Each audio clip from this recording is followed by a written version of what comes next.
Yo, yo, yo. I just got back my PSA DNA order. Sent it out in like late December. Most of these I acquired through the mail. Some of them I picked up through eBay. Other ones I picked up a collection. We'll get to that in a little bit.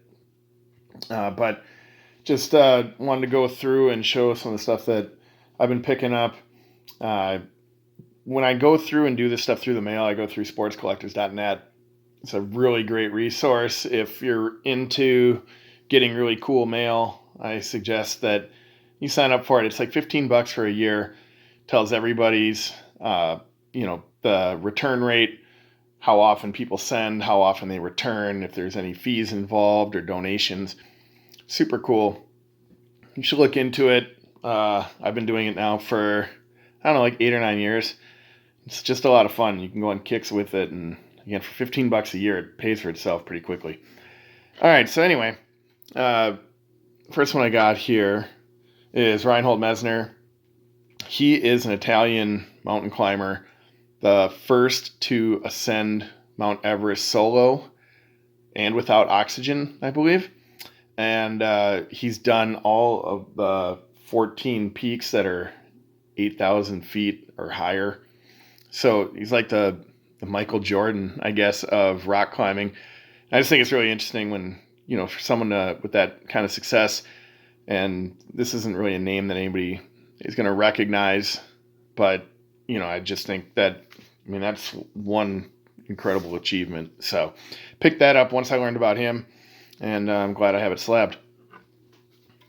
All right, the next couple here are all from Bam Margera. Obviously, the Jackass star, former professional skateboarder. He's going through a lot right now, all sorts of legal and custody battle, and it sounds like addiction issues and whatnot, mental health. So, obviously pulling for him, but I've got 3 of his signatures here. So got those. And next up, I've got Dan Thomas. He was a Milwaukee Brewer who was called up in late 1976 after winning the Triple Crown for AAA team and for the Brewers organization. Played, a little bit through the end of the season. Came back in spring training. He had developed a new love for some, untraditional, I guess, religion. But at any rate, because of the Sabbath, he was unwilling to play on Friday night and Saturday night games. And so he was coined the nickname the Sundown Kid. And because he was only able to play 5 games a week at best, he didn't make it as a major leaguer, even though he had a ton of potential. Post-career, I think because of this, it really affected his life. He was caught and arrested for raping an underage girl, which eventually led to him hanging himself in prison. And, overall, just a really kind of bizarre, sad story. And, but there are brewer collectors and completists that really do hunt out his signature. So I saw this online, snatched it up, got it authenticated, and I'm actually going to be putting this one up for sale to somebody, who's more of a completist than I am. Just because of the weird background, I don't know if I necessarily need or want this outside of just telling the story, which is, kind of pretty dark. All right, but on to a new and more exciting and uplifting. Dave Parker, the Cobra, MVP with the Pirates. He was part of that A's dynasty that went to 3 World Series in a row. He was a DH for the Brewers. I acquired this in a Brewers lot. That Dan Thomas did not come from that, but this one did. He was a DH for the Brewers for a year in 1990. So, picked it up, and I thought it was pretty cool. Get that, former MVP. These next 2 I pick up every single chance I get, and that is Mystery baseball, Bob Uecker. He's got just such a beautiful autograph. And, I mean, Milwaukee and Bob Uecker go hand in hand as, he is everything that is Milwaukee Brewers baseball. So getting those, always a treat. Part of the same lot were these two Harvey Keene signatures. Got this one here, and then that one as well. Keene led the Brewers to their only World Series appearance. Probably the only team ever to lose a championship and get a parade. They are the most celebrated team to lose a championship series. And the city of Milwaukee, for whatever reason, I think they're starting to let that go. But forever, in the mid-2000s through the teens, they were still, celebrated regularly. Great teams. And but that 82 team could have won the World Series. They didn't, and I don't know. I think the city I think they're finally over it. But who am I to say? All right. Next up is Raymond Berry. This next run is going to be a lot of inscriptions, which is pretty cool. These are all through the mail that I did, where I sent them out and asked players just to, kind of highlight, a famous play or game that they were a part of. So kind of like Topps Now cards, but with index card autographs. I thought it was a really cool idea. I started doing this back in like 2016 or so. But Raymond Berry, the 1958 NFL championship with 12 receptions, 178 yards, and a touchdown, really went off. And, was considered the greatest game ever played. So these two are almost identical, so you can see there. All right, next up, Gene Conley. Everybody knows Bo Jackson. Everybody knows, about Deion Sanders being able to be, both of them being two-sport professional athletes. But Gene Conley started his career with the Boston Braves as a pitcher. Was a starting pitcher, I believe, in the World Series or in the All-Star game. And then he won World Championship with the Milwaukee Braves in 1957 and with the Boston Celtics in 1958 to 61. You can correct me if I'm wrong, but I believe that he is the only player to ever win rings in two separate sports. So very cool. He passed away a few years back. Really glad that I was able to get this signature and get that inscription. Just like a really unique part of sports history. And these next one rather, it's Bob Nystrom. He scored the winning goal of Game 6 of the Stanley Cup in overtime.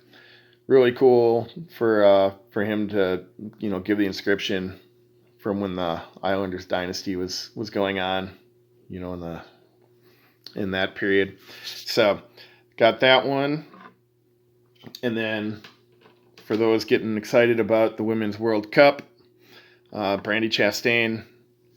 If you follow soccer at all, you're very familiar with her goal in 1999 when she scored in PKs to win the World Cup. So I got these couple here. And I'm sure one I'll keep. One I will see about maybe trading for something else or selling. Most likely selling, but we'll see. Up next, Dodgers, Carl Erskine. Threw 2 no-hitters in 52 and 56 against the Cubs and the Giants. Really great guy. He's still alive. He's like in his 90s. When I wrote him, he sent me back a number of custom cards that he signed as well. Just like an overall, seems like a really, really great dude. And seems like really stoked that he got a chance to play, in the majors and have some success. So I was glad to get him. And then up after that, a couple Dick Bozeman cards. These are all no-hitters so coming up here in this next little run. Played for the Indians, no-hitter against the A's. So, most of these that I got doubles of are primarily identical. And again, I'm going to most likely sell the extra. See what I can do with that to, work towards my other autographs. Dave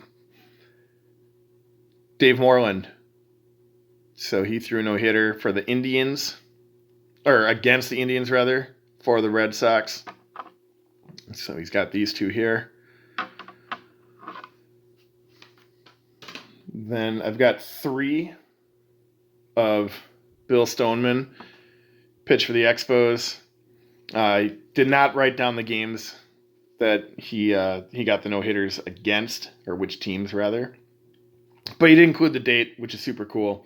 So in 69-72, and then he put down, that it was with the Expos.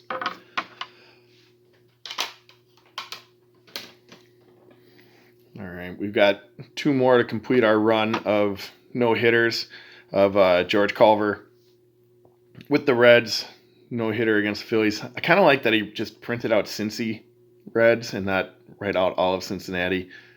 I really like his penmanship here. It's really cool. So I got both of those. Then this next one I think is also super cool. Bobby Plump, who was the inspiration, and his team was the inspiration for the movie Hoosiers. He was pretty much portrayed by Jimmy Chatwood in the movie, who hit the game winner in the movie, and did so in real life in the state championship in 1954. He's still alive. I just looked that up, so I wasn't sure, and I just think it's really cool that that he's like signing through the mail, and then he's accessible, especially because it's like one of the greatest sports movies of all times. I'll show you the other one right away, but they're both, again, very similar. All right, and then the last one is 2-time NCAA champion Tommy Frazier, who took Nebraska to 2 national championships, and I still got that through the mail as well. And then this one I sent out 2. They both came back as questionable authenticity. Kevin Moen, he scored the winning touchdown for probably the most well-known ridiculous ending to any sport event ever, and that's the play from 1982 when the Golden Bears came back and they lateraled all over the place and ran through the Stanford marching band to score and win the game at the end. Kevin Moen is the one who scored the touchdown. I got 2 of these, but my thought is that PSA probably just doesn't see this signature ever. He works at a bank now. I was able to track him down by going through some kind of a weird rabbit hole of just trying to find cool plays and trying to find out where maybe some of these college players and whatnot, what they were doing these days. So got that, really cool. Maybe in a few years they'll recognize that. I'll send it back. I can't believe that he would have like his secretary or his kid or something sign these out. I got them back relatively quick too, so really cool, and I'll just hold on to them. And then finally I got this print from 2008 from the Milwaukee Brewers when they would do Autograph Fridays. This is Ted Simmons, and had this print, and figured I might as well get it slabbed. He's in the Hall of Fame now. So that's about it. So again, every time I do these videos, I tell you, but this is for my own kind of collecting journey, whatnot. And if you're into it, thumbs up, subscribe, whatever. I make them periodically, pretty much when I get stuff back from PSA. But yeah, if you'd like, leave a comment, whatever. I'll have the other part up in the next couple days. So thanks for watching. See you later. Peace.